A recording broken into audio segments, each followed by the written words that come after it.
Some of you may or may not remember, a while back now, we live streamed an event that I was at. It was an online event, but it was called Councils for PR, and this is part of the wider move and wider efforts to get PR adopted. Now, we've currently had sort of the thrust to get Labour to sort of recognise PR, and that's not over. That's still very much ongoing. So at the moment, only the Conservatives are the only major party in the UK not to want PR.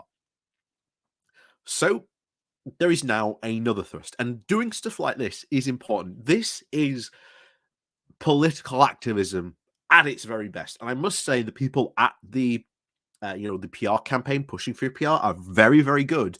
But as I've said before, we need to now, I really think, start having a conversation about what PR actually looks like, but also not only PR for Westminster, but also pushing PR for the House of Lords as well. Get that transformed as well, because that would be a very good campaign as well. And I wish they'd sort of move into that area and direction at the moment, but they're very, very focused on Westminster, and I understand that.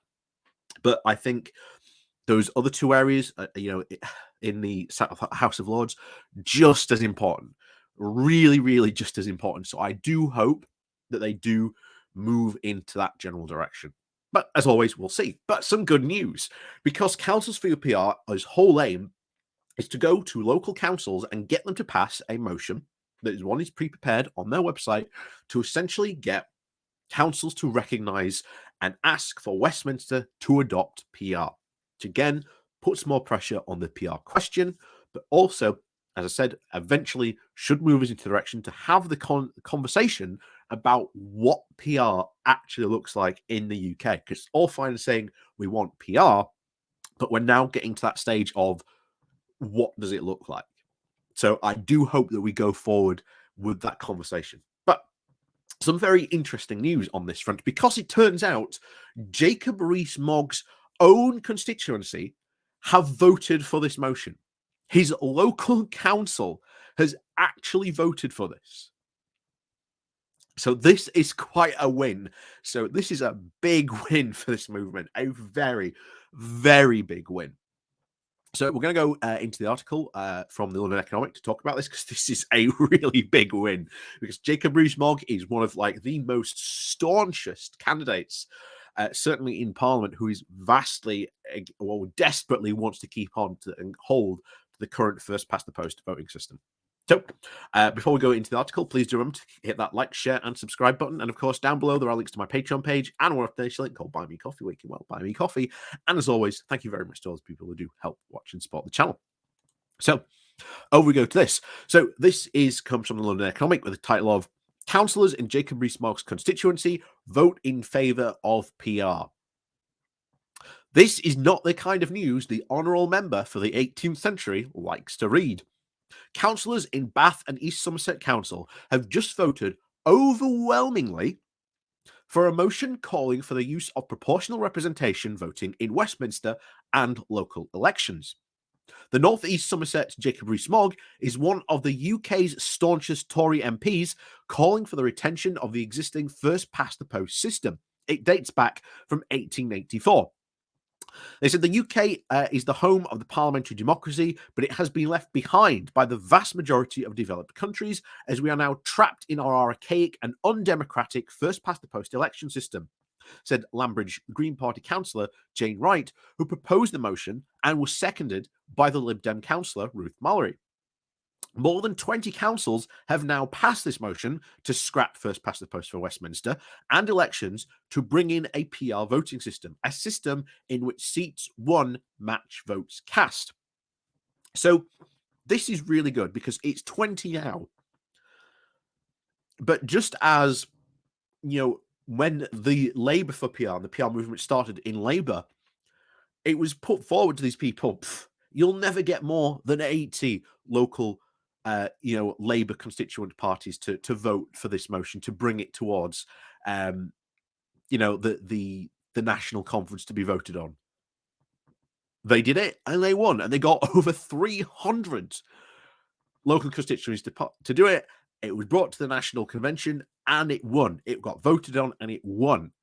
So you can see how good a movement like this can be, all about putting on the pressure and certainly bringing attention to this. So in the 2019 general election, the Tories swept all 5 seats in Somerset, winning about 56% of the total votes. This is a pattern that is repeated across wide swathes of rural England, such as in Cornwall, Staffordshire, and Lincolnshire. And in the, pardon me, and in the 2019 general election, Boris Johnson won what was called a, quote, landslide on just 43% of the vote. On the 21st of November, the Councillors for PR group posted a Facebook message announcing that the news from Somerset and posted a picture of Rees Mogg under the headline, "My local council has just voted for what?" It has been our most fantastic and most popular Facebook message ever, said Stephen Hasketh, the Councillors for PR told the London Economic. This has been thousands of shares and likes on Facebook, as well as many retweets on Twitter. The Councillors for PR campaign is a joint project with the general election reform groups Make Votes Matter and Get PR Done.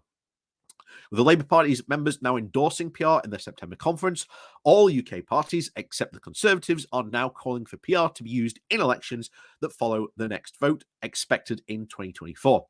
But Labour leader Keir Starmer says that switching to PR is not his priority for him. This is in the statement the MP for the 18th century would surely endorse. However, Starmer has said he wants to get and alter the House of Lords. So if Starmer in the Labour manifesto generally comes out and says, this is what we're going to do with the House of Lords, we're going to make it a voted, proportional representative system where people are voted in, this will be a massive change to British politics, because we would now have a second elected house based on proportional representation, of which even there, the landslide victory of Boris Johnson, around about 40%. That's not a majority that would be sitting in that house. So even if you had Westminster and MPs still elected by a first past the post system, and that landslide victory was repeated, you would now have a regional House of Representatives, as I always would call it, what the form name would be, to represent the vast voting public. And it would be a massive change, a massive, massive change for British politics. So if Starmer goes, you know what, maybe not Westminster, but the House of Lords, I'm for that. I'm absolutely for that. And that's why I've said House of Lords should be also talked about when sort of these groups, the electoral reform groups, do talk about electoral reform, reforming the House of Lords, because it is a vital part of our democracy.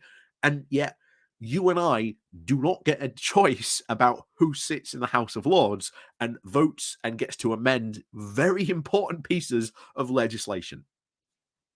So, as always, thank you very much for watching. Please do remember to hit that like, share, and subscribe button on your way out. And of course, down below, there are links to my Patreon page and a notification link called Buy Me Coffee, but make him up, Buy Me Coffee. And of course, there's the YouTube thank you button down below as well, and the Pody Club as well. You can join that and get the perks that you get from that as well. And of course, as always, thank you very much to everyone for watching. And of course, we'll see you all next time.